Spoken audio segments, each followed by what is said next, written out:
Égyptiens te verront, ils diront c'est sa femme, et ils me tueront, et te laisseront la vie. Dis, je te prie que tu es ma sœur, afin que je sois bien traité à cause de toi, et que mon âme vive grâce à toi. Lorsqu'Abraham fut arrivé en Égypte, les Égyptiens virent que la femme était fort belle. Les grands de Pharaon la virent aussi et la vantèrent à Pharaon. Et la femme fut amenée dans la maison de Pharaon. Il traita bien Abraham à cause d'elle, et Abraham reçut des brebis, des bœufs, des ânes, des serviteurs et des servantes, des ânesses et des chameaux. Mais l'Éternel frappa des grands plaies Pharaon et sa maison au sujet de Sarai, femme d'Abraham. Alléluia. Alors Pharaon appela Abraham et dit, qu'est-ce que tu m'as fait? Pourquoi ne m'as-tu pas déclaré que c'est ta femme? Pourquoi as-tu dit c'est ma sœur? Aussi l'ai-je prise pour femme. Maintenant voici ta femme, prends-la et va-t'en. Et Pharaon donna ordre à ses gens de les renvoyer, lui et sa femme, avec tout ce qu'il y a appartenait. Amen, amen. Amen.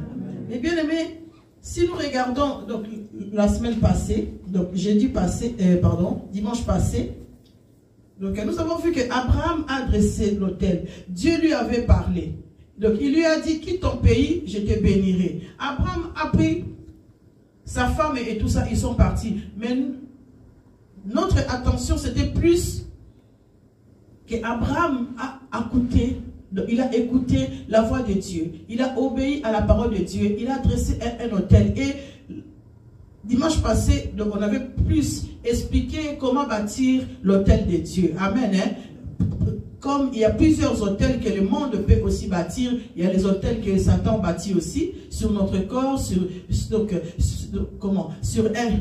lieu de culte. Il y a les autels qui sont bâtis partout, où donc on a vu que c'est l'autel de Dieu qui dépasse tous les autels de ce monde. Alléluia. Parce que Christ lui-même s'est sacrifié pour nous. Il a donné sa vie pour nous. Donc l'autel auquel nous devions bâtir, c'est l'autel de Christ dans notre vie. Et aujourd'hui, on nous parle que Abraham qui a pris sa femme, pendant son parcours, il était béni, mais ils sont allés dans le pays d'Égypte.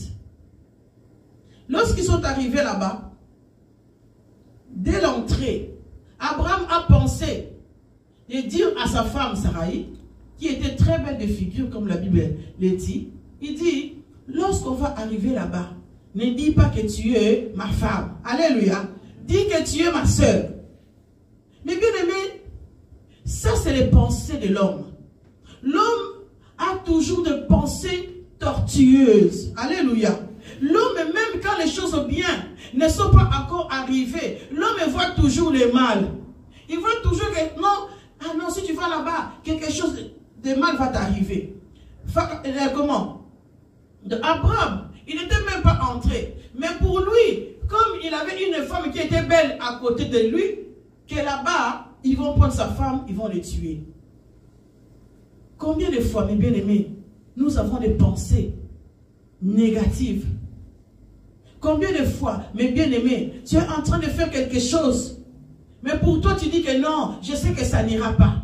Je sais que ça ne va pas marcher. Je sais que si je fais ça, ah non, on va me contredire. Ah non, on va, m'humilier. Ah non, je serai détruit. On a des pensées négatives.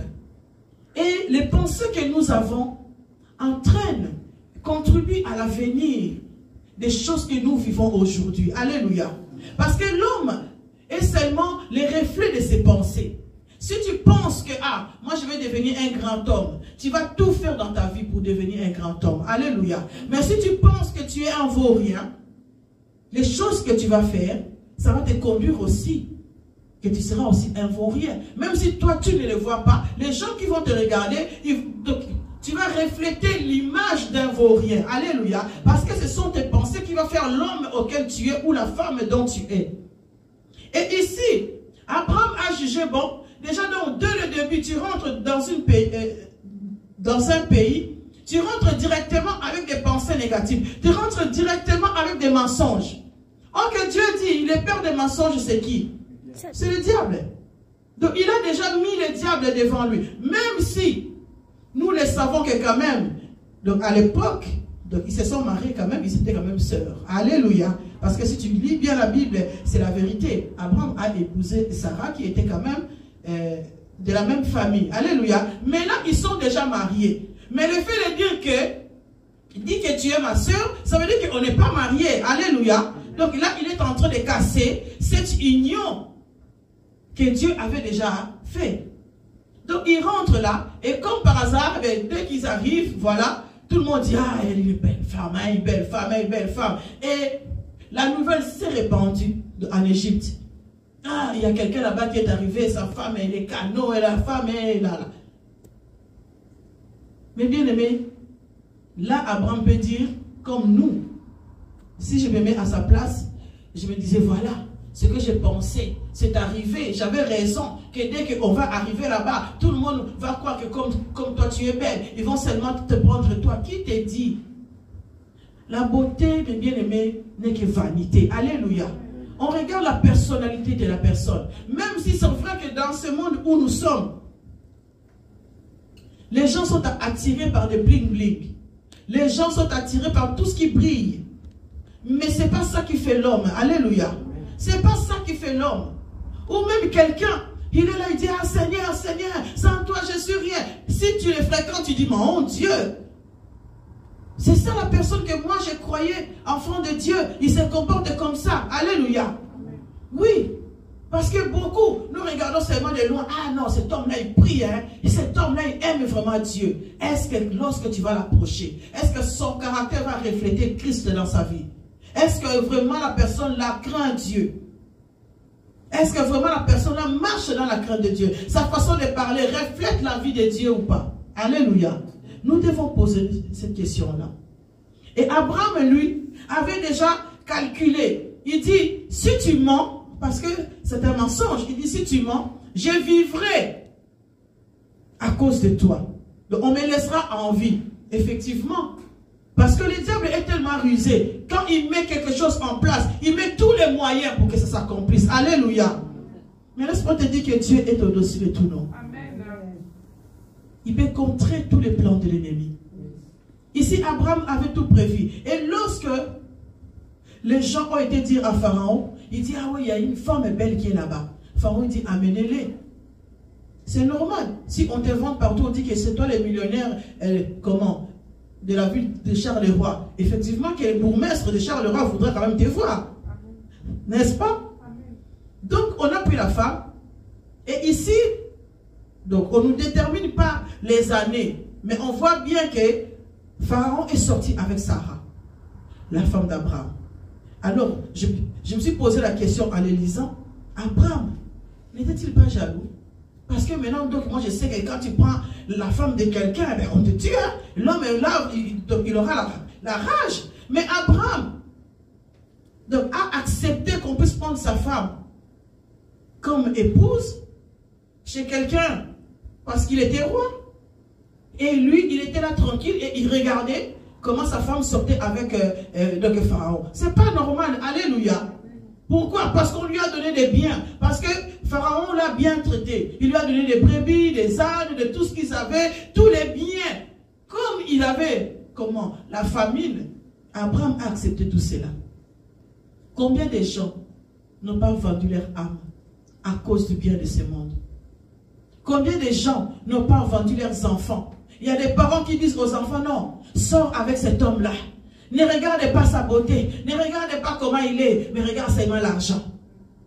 Dans le monde d'aujourd'hui, nous voyons que les femmes n'ont plus de valeur. Alléluia. Parce que les femmes courent seulement aux hommes qui ont de l'argent. On ne regarde plus la personnalité de quelqu'un, mais on regarde seulement sa poche. S'il te donne l'argent, même s'il pue, même si je ne sais pas comment il est, toi tu regardes pas ça, toi tu regardes seulement l'argent qui va tomber. Mais bien aimé, et nous souffrons à cause de cela. Tu dis que non, dans ma vie je ne suis pas heureuse. Dans ma vie je suis comme ça, comme ça. Combien de mariages, mes bien-aimés, que nous avons été, dans le mariage où tu souffres. Mais parce que tu as une vie décente, parce que tu te dis que non, ici je suis en sécurité, parce qu'il me donne de l'argent, parce qu'aujourd'hui c'est l'argent qui sécurise l'homme. Alléluia. Et la personne n'est pas heureuse dans son mariage. La personne n'est pas heureuse dans sa maison. Mais il dit, je n'ai pas le choix d'accepter cela.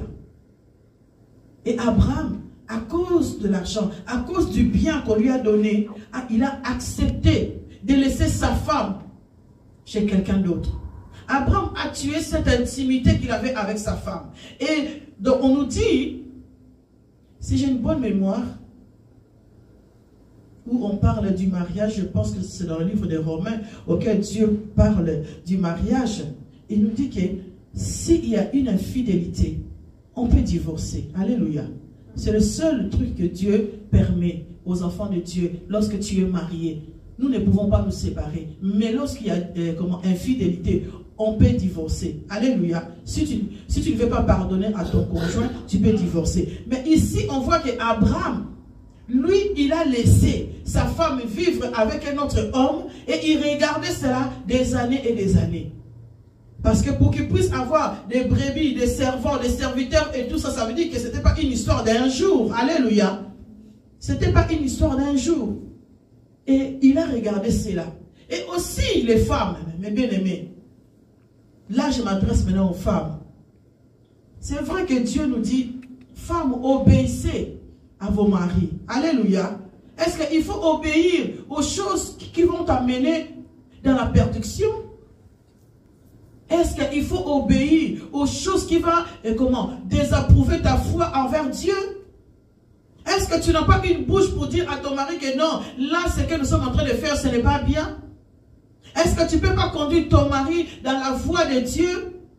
Est-ce que, à cause de sa beauté, elle aurait pu dire à son mari, mais non, je suis ta femme, comment veux-tu que j'aille encore me vendre comme ça? Mais Sarah a obéi. Sarah n'a rien dit. Sarah a été couchée avec cet homme. Sarah a donné son corps à cet homme. Pourquoi? Pour que son mari soit bien traité. Il y a des maris qui disent aussi à leurs femmes ici dans le monde, on les voit. Va, sors avec un tel et apporte-moi de l'argent. Va te prostituer pour m'apporter de l'argent. Il y a des femmes qui le font. Mais bien aimé, il ne faut pas faire cela. Le canal le plus dangereux auquel Satan peut utiliser nos vies, c'est au niveau sexuel. Alléluia. C'est dans ce canal-là que le diable rentre et détruit, qu'il a détruit le monde d'aujourd'hui. C'est dans ce canal-là.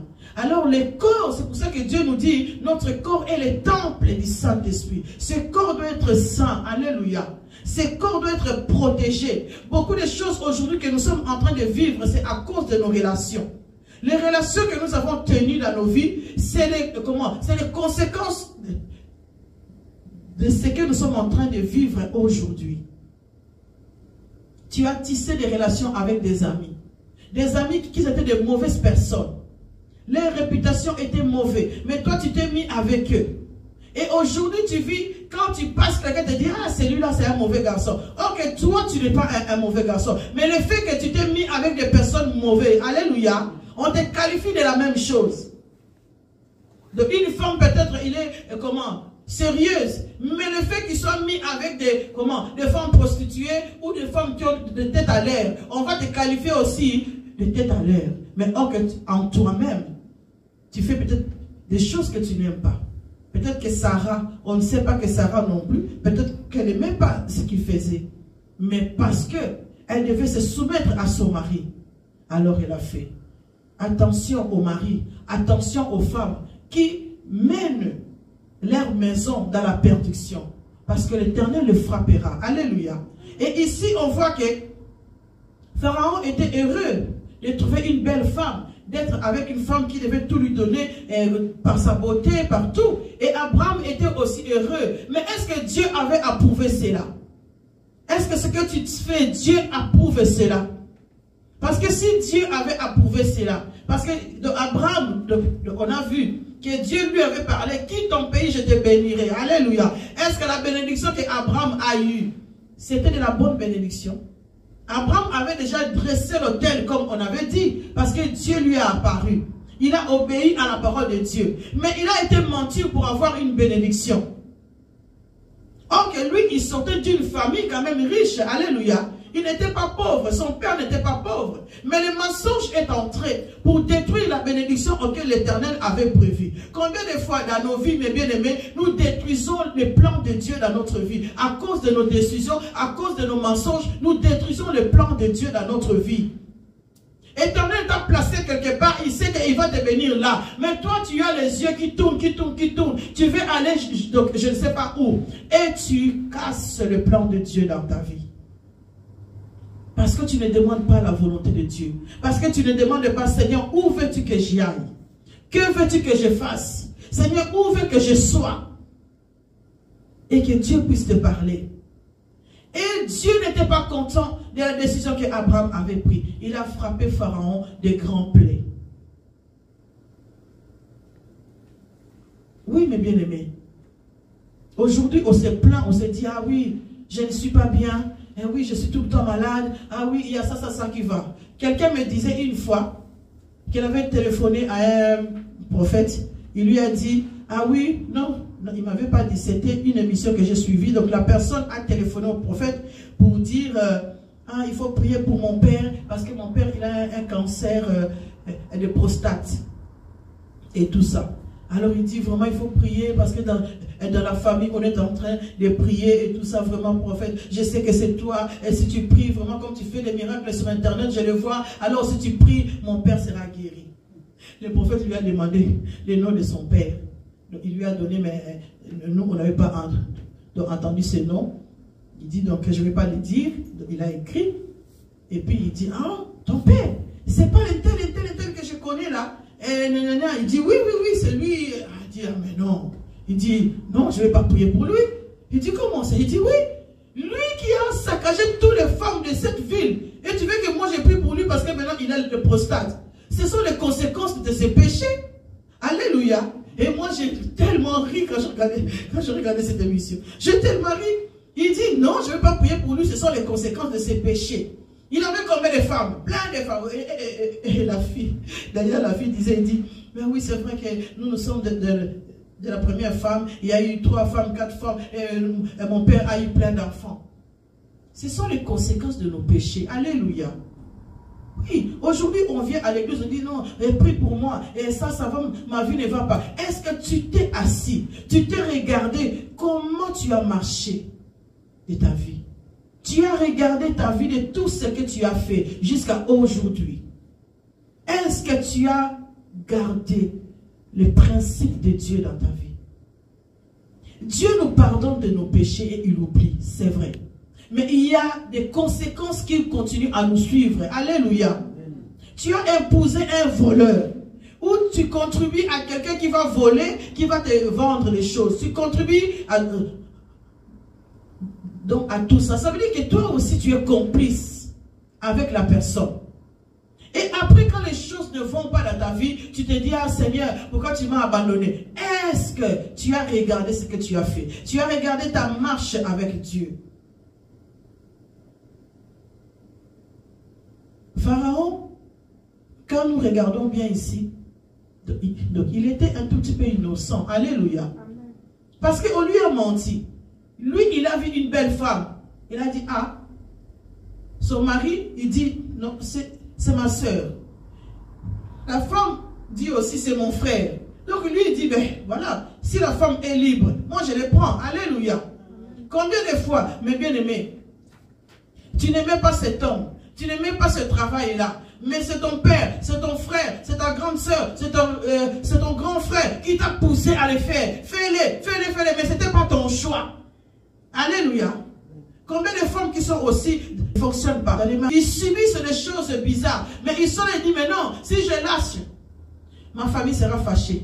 Si je lâche, mon frère ne sera pas fâché. Et comment sera fâché? Si je lâche l'église là, où je suis déjà là, même si je vois que les choses ne vont pas, même si je vois qu'il y a des problèmes, je reste ici. Sinon le pasteur va dire que je suis ingrat. Alléluia. Mais tu continues à souffrir.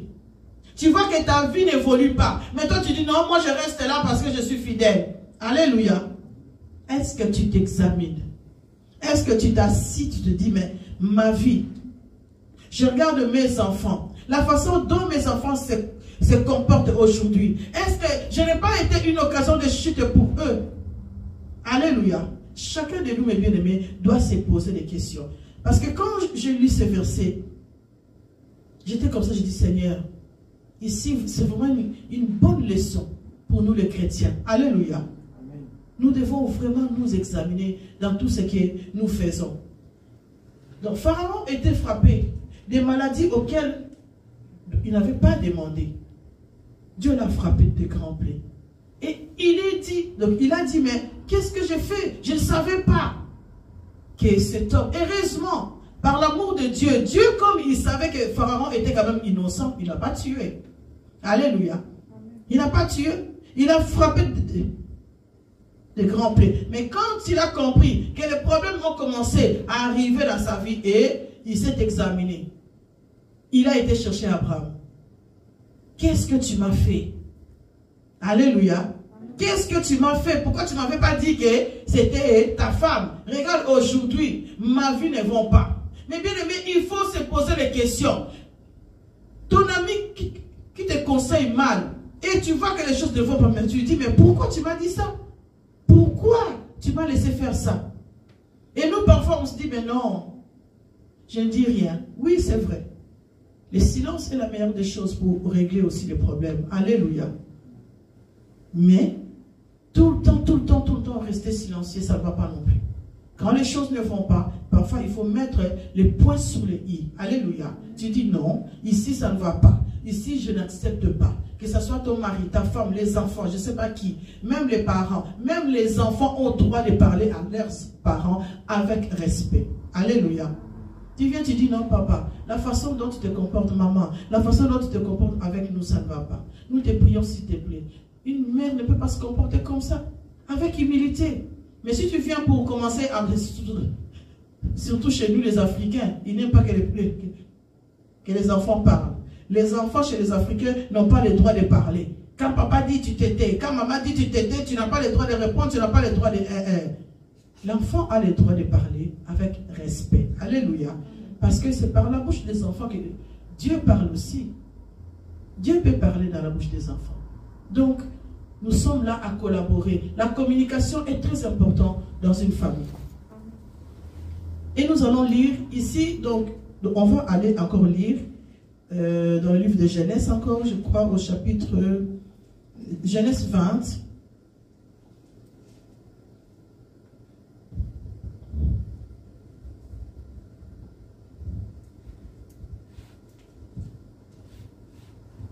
Donc, Genèse au chapitre 20, et nous allons commencer au verset 1er.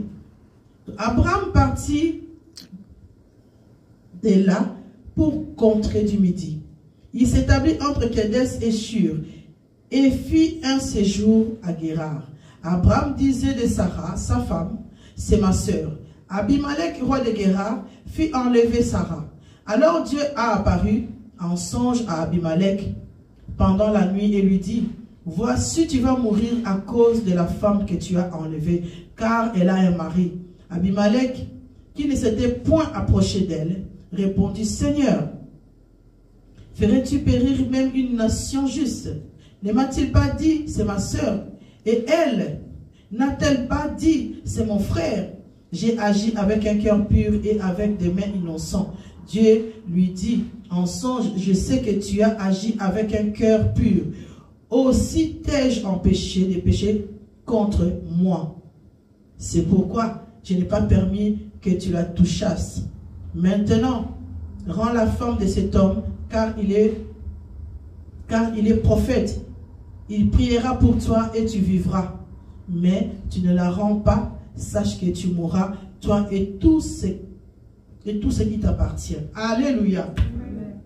Donc, nous voyons que Pharaon a rendu toutes les choses. Donc, il a rendu donc Abraham à son mari. Avec les choses qu'ils avaient, il a fait partie d'Abraham. Abraham est parti là. Il change de pays. Alléluia. Il va à Guérar. Et là-bas aussi, il continue encore à mentir. Il dit, ah non, lorsqu'on arrive là-bas aussi, tu es toujours ma sœur. Alléluia. Tu es toujours ma soeur. Le mensonge est devenu quelque chose de facile aux enfants de Dieu. Ils mentent comme on respire. Alléluia. Ah non, je l'ai dit seulement comme ça. Non, je voulais dire ça, mais non, je dis seulement comme ça. Mais non, tu es en train de mentir. Alléluia. Les mensonges, c'est le père du diable. Tu mens avec facilité. Tu mens avec même... Un exemple. Que je viens à la chaussée de Bruxelles, j'arrive ici à l'église. Bon, je regarde, je dis, ah non, aujourd'hui, je n'ai pas envie de venir à l'église, donc je dépasse. J'arrive là-bas, je descends. Donc, moi, j'avais dit que non, je n'ai pas envie d'entrer, je n'ai pas envie de venir prier aujourd'hui. Donc, je dis, bon, je descends là-bas comme ça, je change de métro et je retourne à Charleroi, par exemple. Hein. Et puis, quand tu descends du métro, tu vois une sœur, la sœur Viviane, je ne sais pas moi, la sœur Lydia, au point, ah, maman, ça va, tu vas où comme ça? Tu ne fais pas l'église? Non, non, non, non, non. Non, aujourd'hui, vraiment ma fille, j'étais vraiment prête à venir à l'église. Mais on vient de m'appeler ici qu'il y a mes enfants qui ne vont pas bien. Alors il faut que je rentre à la maison en urgence. Alléluia. Tu as menti aussi simple que ça. Tu as menti devant Dieu. Alléluia. Alors elle là, ah mon Dieu, que Dieu fasse quelque chose pour tes enfants. Moi je vais à l'église, mais je vais prier pour toi. Quelle malédiction que Dieu est en train de t'attirer. Alléluia. Et tu mens aussi facilement. Mais non, j'ai menti. Si jamais la sœur découvre que tu l'avais menti. Mais non, parce que je ne voulais pas que tu puisses croire que j'ai fui l'église à ces jours-là. Non. Dis seulement que j'ai changé d'avis. Dis la vérité. Dieu nous bénit lorsque nous disons la vérité.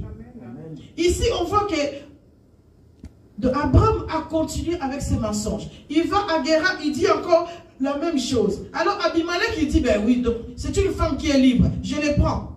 Ici, heureusement, si nous comparons les deux textes, là-bas on dit, il a vécu avec Pharaon. Il était officiellement sa femme pendant des années. Mais ici, Dieu a fait grâce à Abimelech qui n'a pas eu le temps de toucher Sarah. Pourquoi? Parce que il était aussi innocent. Dieu a vu que ces mensonges continuent. C'est un enfant de Dieu qui parle à Dieu. Il continue à dresser des autels pour Dieu. Il continue à écouter la voix de Dieu. Il continue à prier. Mais bien aimé, combien nous aussi les chrétiens, nous continuons à prier. Mais nous avons un côté sombre auquel nous continuons à les nourrir. Alléluia. Tu dis que tu pries, mais les mensonges, tu ne veux pas les laisser. Tu dis que tu pries, mais chez toi là-bas, tu es comme un lion. Tu dis que tu pries, mais chez toi là-bas, au travail, on te reconnaît pour dire, est-ce que celle-là prie vraiment? Amen. Dans ton travail, ton caractère, dans la société, tu ne reflètes pas l'image de Jésus. Amen. On doit changer. Dieu a vu cela, qu'est-ce qu'il a fait? Pour protéger, parce qu'Abimelech était païen. Abimelech ne priait pas. Mais Dieu s'est apparu en songe quand même, pour lui prévenir que si tu touches celle-là, tu vas mourir. Alléluia. Et lui, il a dit, mais je n'ai rien fait. Seigneur, c'est eux qui m'ont dit qu'ils étaient célibataires. Alléluia. Oui. Quand le malheur t'arrive et que tu es innocent, dis à Dieu, Seigneur, c'est pas moi. C'est pas moi. C'est mon mari qui m'a amené dans des bêtises. Alléluia. Cherchez la justice de Dieu. Abimelech a dit, non, je suis innocent. Est-ce que tu vas faire périr un pays auquel qui sont justes? Je n'ai rien fait de mal. Ils m'ont dit qu'ils étaient célibataires. Donc moi je femme. Donc je prends la femme qui est célibataire. Heureusement, c'est par la grâce de Dieu qu'Abimelech n'a pas eu le courage de toucher Sarah. Et là directement, comme il était averti, donc il a été vers Abraham. Il a dit, mais qu'est-ce que tu m'as fait? Encore. Là, on ne dit pas encore, c'est moi qui rajoute encore, parce que c'est encore quand même. Tu as déjà vécu la même chose. Et je viens, franchement, ils n'avaient pas de cœur, ces hommes-là. Les pères de la foi qu'on nous dit là. Regarde les bêtises qu'ils ont fait. C'est pour cela, mes bien-aimés, nous sommes dans l'état de la grâce où nous devons suivre Jésus-Christ de Nazareth. Alléluia. Parce que tous ces prophètes, tous ces hommes de Dieu avant là, nous ont conduits dans des bêtises. C'est pour ça qu'aujourd'hui, il y a des hommes impudiques qui continuent à faire des choses là parce qu'ils trouvent ça normal. Non. Il regardait des gens draguer sa femme et il était là comme ça et il regardait. C'est pas normal. C'est pas normal. Donc, heureusement qu'ici, Dieu a agi. Et donc, il lui a dit, mais non. Rends cette femme. Elle est mariée. Et lui, il a dit, prends ta femme. Si tu lis jusqu'à la fin, tu vas voir qu'Abimelech les a chassés de là. Prends ta femme, tes affaires. Oust. Va, parce que moi, je ne vais pas mourir. Alléluia. Mais bien aimé, si tu vas, tu vois que dans ta vie, il y a des choses qui ne vont pas. À cause de, des choses qu'on t'a mis dedans. À cause des choses que toi, tu ne voulais pas faire. À cause de décisions qui ne venaient pas de toi. Mais bien aimé, il faut implorer la justice de Dieu. Seigneur, fais-moi juste. Je ne savais pas que mon mari avait un pacte avec les diables. Mais maintenant, moi, je suis en train de subir les conséquences. Je ne savais pas que mes parents avaient un pacte avec les diables. Mais je continue à subir cela. Seigneur, j'implore ta justice. Alléluia. Abimelech ne connaissait pas Dieu. Mais il a dit, je ne vais pas mourir innocent. Je n'ai rien fait de mal, même si je ne prie pas. Alléluia. Dieu est juste, même avec des païens aussi, il est juste.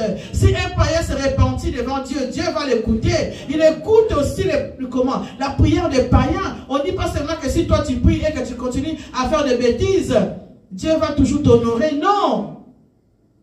Non. Si tu fais souffrir les yeux les oreilles de Dieu tous les jours, tu crois qu'il va continuer toujours à t'écouter. Toi, tu vas croire que tu es toujours avec Dieu. Il est déjà parti. Il n'est plus là. Si tu n'obéis pas à sa voix, il ne sera pas là. Il dit, celui qui est avec moi, je serai avec lui. Si tu m'invites chez toi, j'entrerai, je souperai avec toi. Si tu ne l'invites pas, il ne viendra pas. Dieu n'est pas de ceux comme ça, au Seigneur, non, il est là. Il vient chez toi, il ouvre la porte, il rentre. Non, il faut que tu l'appelles. Alléluia. Si tu ne parles pas avec quelqu'un, il ne va pas venir chez toi, il ouvre la porte, il rentre et donc il commence à manger. Si tu le trouves là, tu vas appeler la police. Alléluia. Mais au niveau spirituel, c'est pareil. Si tu ne parles pas avec Dieu, Dieu ne sera pas là. Il sait que tu es là. Lui, il sait parce que toi, tu es sa créature. Il te regarde, mais il attend.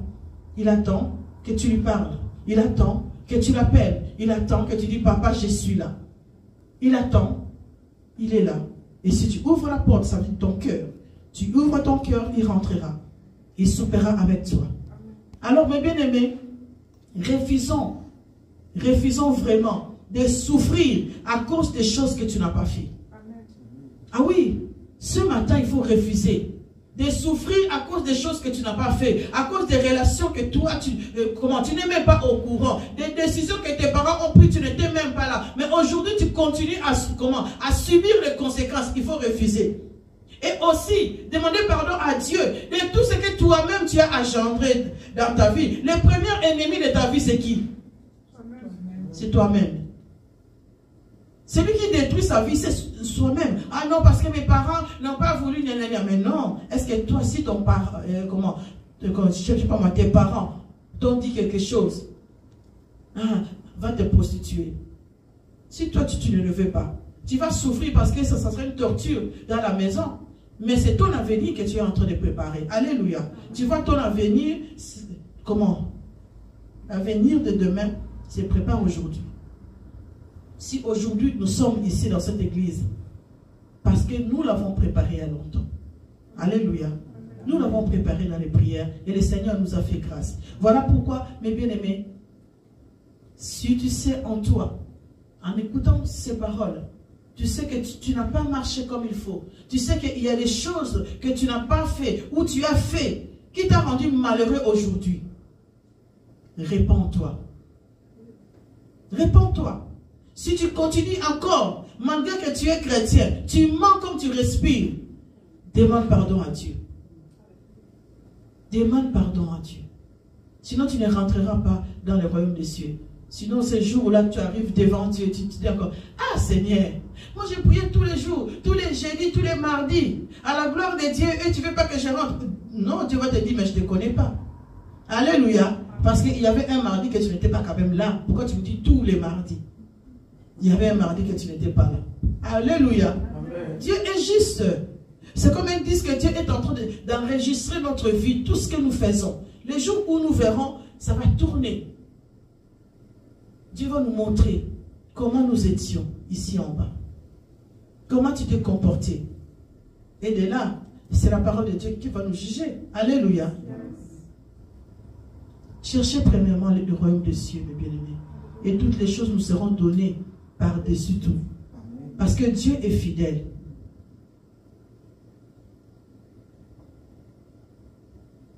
Notre temps est arrivé et nous remercions le Seigneur. On va s'élever, mes bien-aimés.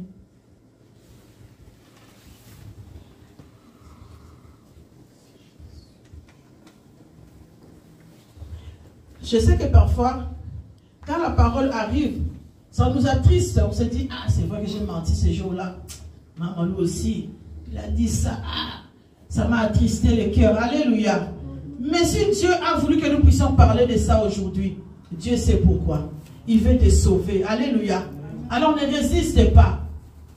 Ne résiste pas devant Dieu. Si tu as un caractère, pendant que nous étions en train de parler, et que Dieu a remonté cela dans ton cœur, une pensée qui est venue en toi, mais bien aimé, ne résiste pas. Dites à Dieu, Seigneur, pardonne-moi.